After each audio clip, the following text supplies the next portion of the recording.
Winning news team, John Huddleston, weather with Richard Scott, and sports with Gary Harris. And good evening, everyone. After changing their calendar once, the Tuscaloosa County school system is going to have to make more revisions as part of the Alabama legislature's mandate to extend summer for all public school systems. Now, the original plan was for the county schools to cut back to the 177-day calendar and to increase class time each day to make up for the lost time. However, since that original plan was announced, Interim Superintendent Dan Butler says they've been told by the state teachers have to fulfill a 187-day contract. The system still has to meet the extended summer requirements, so that means less holidays through the year, possibly the elimination of fall break. Butler says he has not been a big fan of legislative changes, and he doesn't expect this law to stay around too long. We don't have any discretion in this. It's state law, and whether we like it or not, we got to live with it. But in the future, I suspect we won't be living with it much longer. Butler says that the school board is meeting Monday to hopefully finalize next year's school schedule. The board members are requesting the school system to poll employees to get further input. As for the city school superintendent, Dr. Paul McKendrick tells us that if their original plan will work if they add 4 additional teacher work days. Also in your Education Watch tonight, Tuscaloosa County leaders have taken another step towards hiring the next superintendent. Officials have narrowed the list of candidates for the new superintendent down to 5, and they are as follows. Dr. Michael Daria, Assistant Superintendent at Tuscaloosa City Schools. Dr. Reginald Eggleston, Assistant Superintendent for Mobile County Schools. Dr. John Jackson, Superintendent for Okanokie County Schools in Georgia. Brian Johnson, Superintendent of Cherokee County Schools. And John Wilcox, Assistant Superintendent for Tallapoosa County Schools. County School Board member Mark Nelson says he has been given assurance from the Alabama Association of School Boards that all 5 candidates would take the position if nominated. Once the names were public, that we need to be able to count on the fact that they would accept the position if offered. So they have committed to him as of this morning. Meanwhile, the board will reconvene 9 o'clock Monday morning to discuss whether to go forth with interviewing the 5 names or dwindle the number of candidates before the interviews begin May 28th through June 4th. The dates for the school board has set aside for the interviews. Numerous emergency vehicles could be seen on Highway 82 West in Coker this evening due to a 2-car crash that sent 4 people to the hospital. Now, according to firefighters with Coker Fire and EMS, the call came just before 6:45 p.m. They responded to the intersection of Highway 82 West and Highway 140 within 3 minutes.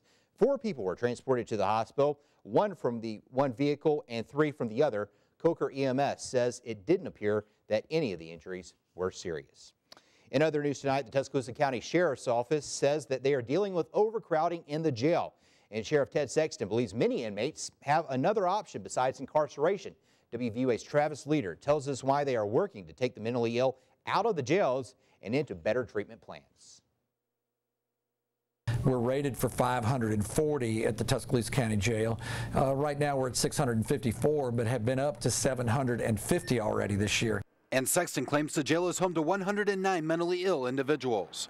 Therefore, the Sheriff's Office is teaming up with another organization in hopes of diverting some of these individuals to a more proper rehabilitation setting. They would move over to Indian Rivers Mental Health to be able to get basically outpatient care that is supervised and reported back to the judge.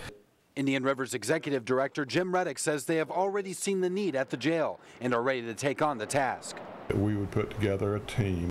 They would go over to the jail as soon as someone is admitted and begin the process of assessing and evaluating them.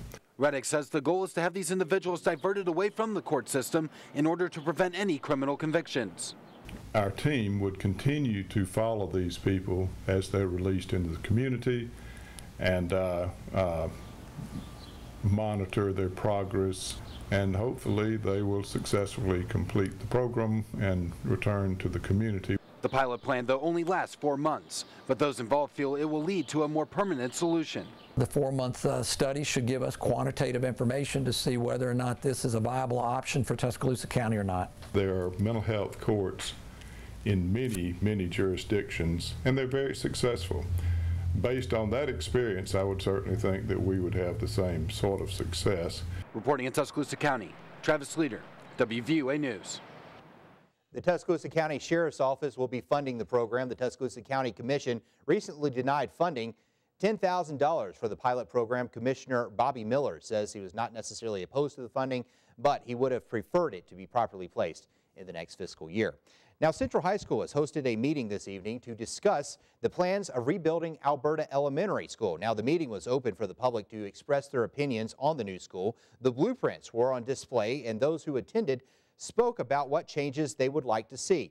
The recommendations included the addition of Spanish program to the curriculum, as well as easier access to the internet community. Many parents are excited for rebuilding and the effect it will have on the community. I think it'll attract more of the families to come back. I'm not sure how it looks right now as far as families and people that lived in the area prior to the storm that had school-age children. So hopefully that will help in that area. Alberta Elementary was destroyed in the April 27th tornado. This was the first of many planned meetings. Well, one family in Duncanville is now homeless after their house caught fire today. According to a Tuscaloosa Fire Rescue Battalion Chief Billy Roberts, the call came in as a grass fire, but while the rescue crews were on the way, they found out it was a building. Chief Roberts says when the crew arrived, the house was fully involved. Duncanville's volunteer fire department also assisted. The owner of the home, who is a professor at Shelton State Community College, says they have just left the house 3 hours earlier. He said they are counting their blessings that no one was home. Not going to spend the night, and my wife, when she got to the river, said, you know, I should have left the dogs. I was thinking about leaving the dogs, but I brought them. They like to come to the river, so they would have been in the house. According to the battalion chief, the cause of the fire is still under investigation. Well, it's been a hot couple of weeks, and meteorologists say America's unusually warm year is likely to extend through the summer. The National Oceanic Atmospheric Administration's forecast for June through August calls for warmer than normal weather for about 3/4 of the nation. The stretch from last May until this April was the hottest 12-month period on record for the nation. As for how the weather is going right now outside, let's bring in Chief Meteorologist Richard Scott. He's standing by with a look at your home team forecast. Hey, John, yeah, good Thursday evening to you. Here's the latest from Climate Prediction Center. They're talking about next 3 months through the month of August, talking hot temperatures are above normal temperatures across much of the deep south. The southwest U.S., even hotter temperatures, well above average. This is the Climate Prediction Center again across the nation in terms of what they're predicting now through the month of August. Today, hey, it was hot this afternoon, almost 90 in Tuscaloosa, 89 officially, 90 in the Shoals. And again, everywhere in Alabama in those upper 80s. It was a hot day. Temperatures well above the normal for this time of the year. Normal high only in the lower 80s, so you can kind of tell where we're talking temperatures well above normal. 69 now in Tuscaloosa this 10 o'clock hour, still mild out. 74 in Little Rock. And across all of the deep south, we are talking temperatures in those 70s again, upper 60s to around 70 across the area. It is certainly mild for this time of the night. Quick cast tomorrow for our Friday. Temperatures back in the low 70s, 9 o'clock in the morning. Lunchtime temperature at around 84. Plenty of sun for our Friday, but hey, it is going to be a hot day. Again, 89 for an afternoon high, so if you got those plans out and about, drink lots of water and try to stay in the shade if you can. It's going to be one of those hot days. But what about your weekend forecast? Weather is coming up, John. Okay, Richard, thank you. WVUA is continuing to cover the Alabama legislature, where lawmakers kicked off a special session today. Now, Governor Bentley says he wants the legislature to do more than draw new districts in this session. Bentley says he wants approval to transfer around $67 million in state use tax revenue from the public education to the general fund budget for non-education agencies. He also wants changes to the immigration law. Speaking of revisions to Alabama's immigration law are already headed to the governor's desk. It includes a provision that the law would not hamper religious groups that would work with immigrants and also would allow the use of military ID to prove citizenship. It also requires